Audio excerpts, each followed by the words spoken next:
मयंक चावला जी। राधे राधे महाराज जी। महाराज जी, मेरे घर में नकारात्मक ऊर्जा बहुत है, जिसकी वजह से घर में हर समय क्लेश की स्थिति बनी रहती है। अतः गुरु जी, आपसे अनुरोध है कि सकारात्मक ऊर्जा लाने का उपाय बताएं।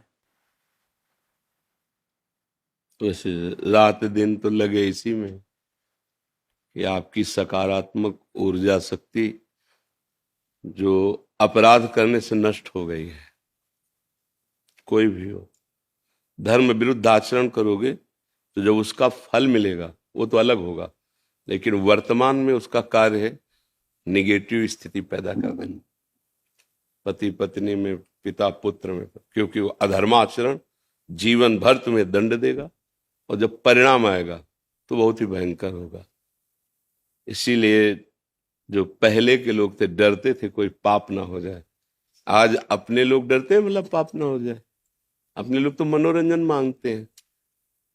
ये जो आज का वायुमंडल नया आधुनिक बच्चों का चला है, समाज का चला है, जो व्यवहार चला है, इसमें सुख शांति और सकारात्मक सोच कैसे हो सकती है? तुम रोज होटल का खाओ, फिर एक रसोई का तुम्हें 1 महीना पवाया जाए, पा पाओगे? आपका मन नहीं राजी होगा ना। नए नए भोगों की चाट और सकारात्मक सोच होगी, स्वप्न में नहीं हो सकती। संभलना बहुत कठिन है, समय बहुत विचित्र है। बहुत मतलब जो घटनाएं दिन प्रतिदिन दर्शन करने को मिलती हैं, सुनने को मिलती हैं, उसका कारण है कि हमारी बुद्धि राक्षसी भाव को प्राप्त होती चली जा रही। राक्षसी भाव किसे कहते जानते हो? स्वसुख वांछा। मैं सामने वाले से सुख ले लूं, सुखी हो जाऊं। वो छोटी बात से लेकर के बड़ी बात तक वो सब उसी में आ जाती है। जब तक ये भाव रहेगा तब तक सबसे बड़ा दंड मिलता है मन को, क्योंकि पहले मन ही संकल्प करता है ना। बहुत लोग विक्षिप्त और डिप्रेशन में पहुंच रहे हैं। क्यों पहुंच रहे हैं? क्योंकि मन को छूट दे दी ना। जो मन आवे सो सोचो, जो मन आवे सो करो, अब आगो वही मन। हमने देखा है वो डिप्रेशन के अधिक से अधिक दवा अधिक। अब हम भी अंदर से कि यार क्या इसको किया जा सकता है, कैसे संभाला? क्यों? बन गया पाप। अब वो मन में ही सवार होकर रात दिन तुम्हें रौंद रहा है। बाहर से डंडा थोड़ी चलता है, कर्मों का डंडा तो पहले अंदर चलता है। अब आचरणों की पवित्रता नहीं तो सकारात्मक सोच कहां से आवे?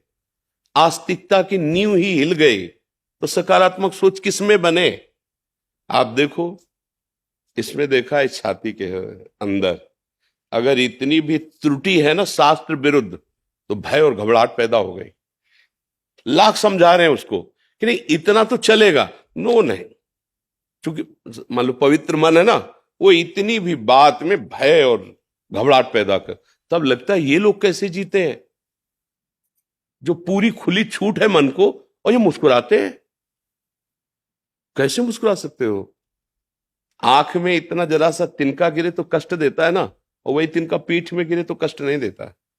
तो ऐसी जो पापाचरण रथ हैं उनकी बुद्धि पीठ जैसी हो जाती है, और धर्म से चलने लगो तो आंख जैसी। जरा सा अपराध तो ऐसा लगेगा मौसम कौन कुटिल खल कामी, जिन मुख को तन दियो ताको न भजन कियो ऐसो नो नारामी। सूरदास जी इतने बड़े महापुरुष लिख रहे हैं। भाई आज हमारी आस्तिकता की नींव हट गई, हिल गई। भोजन कैसा पाया जा रहा है और आचरण कैसे? जैसे अपने बच्चों को देखे ना गलत, तो पिता माता को गुस्सा नहीं लगती, ऐसे अपने समाज के आचरण देख कर गुस्सा लगती। पर मेरे हाथ में कुछ नहीं, मैं केवल सोच सकता हूं और वाणी के द्वारा आपको बता सकता हूं, पर आप चलोगे तभी सुख शांति को प्राप्त होगी। क्या व्यभिचार करने वाला कभी सकारात्मक सोच का हो सकता है? जितने बड़े बड़े नृशंस हत्याएं सुन रहे हो, वो केवल सुसुख वांछा का भूत चढ़ा हुआ है, और ऐसे ऐसी हत्याएं, ऐसे ऐसे पापाचरण करते हैं। सकारात्मक सोच आएगी। जो अपने पति में भगवान नहीं देखती है, वो सकारात्मक सोच घर में पैदा कर लेगी। जो पति अपनी पत्नी को शरणागत समझकर प्रिय मित्र के समान आदर नहीं करता, उसकी मनोकामनाएं पूर्ण करने के लिए प्रयत्न से उस घर में सकारात्मक सोच रहेगी। जो पुत्र अपने माता पिता को भगवत स्वरूप नहीं समझता, वहां सकारात्मक सोच होगी। रसोई में मांस बने पी के शराब आओ करो व्यभिचार, सकारात्मक सोच कहां से आएगी? सकारात्मक सोच पवित्रता और पुण्य में प्रकट होती है, नकारात्मक सोच अपवित्रता और पाप में प्रकट होती है। ये सबकी समझ में नहीं आएगा। जो गिरा हुआ है उसको गिरने का भय नहीं रहता, जो चल रहा है उसको गिरने का भय होता है। तो भगवान की आपके ऊपर कृपा है, जो अभी आपके अंदर ये प्रश्न है कि सकारात्मक सोच कैसे आवे, नहीं तो ये प्रश्न ही खत्म है, ये प्रश्न ही खत्म है। रुपया कैसे आवे और आज किससे कैसे सुख भोग लूं, बस इतनी मानसिकता रह गई है। छल से कपट से मित्रता का नाटक करके या जबरदस्ती, जैसे बस दो ही लक्ष्य हैं। जीवन में क्या होगा, हमारे जीवन का परिणाम क्या होगा, मैं यहां किस लिए आया हूं, क्या कर रहा हूं, क्या करना चाहिए क्या नहीं करना चाहिए, ऐसे प्रश्न तो पवित्र हृदय में उत्पन्न होते हैं। कहीं ना कहीं आपके कोने में पवित्रता है जो आपको अभी प्रेरित कर रही है। तो एक काम शुरू कर दो, नाम जप करना। जिस जगह में नाम उच्चारण किया जाता है, जय जय श्री राधे जय जय श्री राधे, वो वायुमंडल पवित्र होने लगता है। अगर घर में आप 10 मिनट कीर्तन शुरू कर दो, राधा राधा, बहुत से भगवान नाम आचार्यों द्वारा दिए गए, जो नाम प्रिय हो, सब नाम समान है, 10 मिनट कीर्तन शुरू कर दो और उठते बैठते चलते फिरते नाम जब शुरू कर दो, और उसका फल ये मांगो कि हमारा परिवार सात्विक भाव से युक्त हो, इनकी बुद्धि शुद्ध हो, इनका मंगल हो, शुरू हो जाएगा। दूसरा उपाय नहीं है, क्योंकि आहार गलत, व्यवहार गलत, देखना गलत, सुनना गलत, करना गलत, यही हो रहा है। आप देख लीजिए, कोई बिरला है जो देखने सुनने और करने में बुद्धि लगा रहा है। ये देखना चाहिए नहीं देखना चाहिए, ये सुनना चाहिए नहीं सुनना चाहिए, ये करना चाहिए नहीं करना, खुली छूट है। माता पिता से कहते हैं बस ठीक है आपने पालन कर दिया तो क्या एहसान किया, अब मैं स्वतंत्र हूं, जिसको चाहूंगा जैसे चाहूंगा वैसे व्यवहार करूंगा। भला ये बुद्धि, इसमें सकारात्मक भाव आएगा, भला ये सुखी हो पाएंगे? आगे चल के देखना, बस यही मन में आएगा कि कैसे इस शरीर को छोड़ दूं, क्योंकि बुद्धि ऐसी हो गई, तुमने अपराध किए, बहुत बहुत गलत स्थितियां आ रही हैं। 14-15 वर्ष का बच्चा है और वीरपात रूपी ऐसे दोष से ग्रसित हो गया है। क्यों? क्योंकि गंदी आदतें ऐसे, हस्तमैथुन ऐसी ऐसी ऐसी, क्या वो नस नाड़ियां व्यर्थ हो गए, वो जरा सा में अब क्या जीवन उसका खड़े होने में चक्कर आता है, क्योंकि जीवनी शक्ति वीर ही तो है। अब उसके सकारात्मक सोच आएगी, धीरे धीरे डिप्रेशन में पहुंच जाएगा।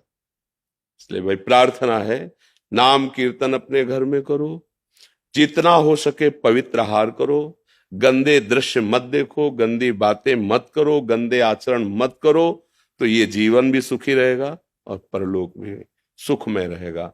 नहीं तो आप करके देख लो, ना मानो तो करके देख लो, फिर मन पछताई है, अवसर बीते, अभी अवसर है, सुधर सकते हो, आगे ऐसी स्थिति आ जाएगी सुधर नहीं पाओगे, हृदय जलता है, कोई निर्णय नहीं निकल पाता, फिर वो क्या कर, फिर साथी मिलेंगे आपको, जानते हो कैसे, वो दवा बताएंगे आप,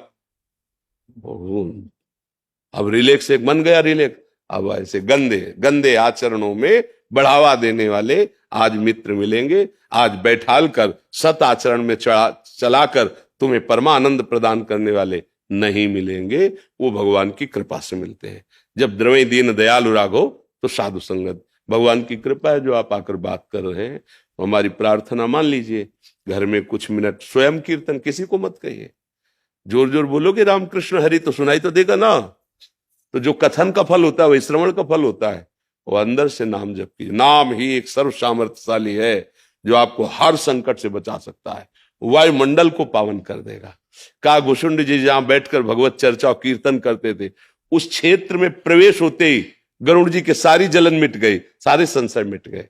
इसलिए हमारे पास तो यही औषधि है, और फिर कोई जंतुर अंतुर बना दे तो बात अलग है, अपने पास तो जंतुर बना है नहीं, ऐसा तो कुछ है नहीं, अपने पास तो यही है कि भाव कुभाव अलख आलसहु, नाम जपत मंगल दिशि दसो, दसों दिशाएं तुम्हारे लिए मंगल।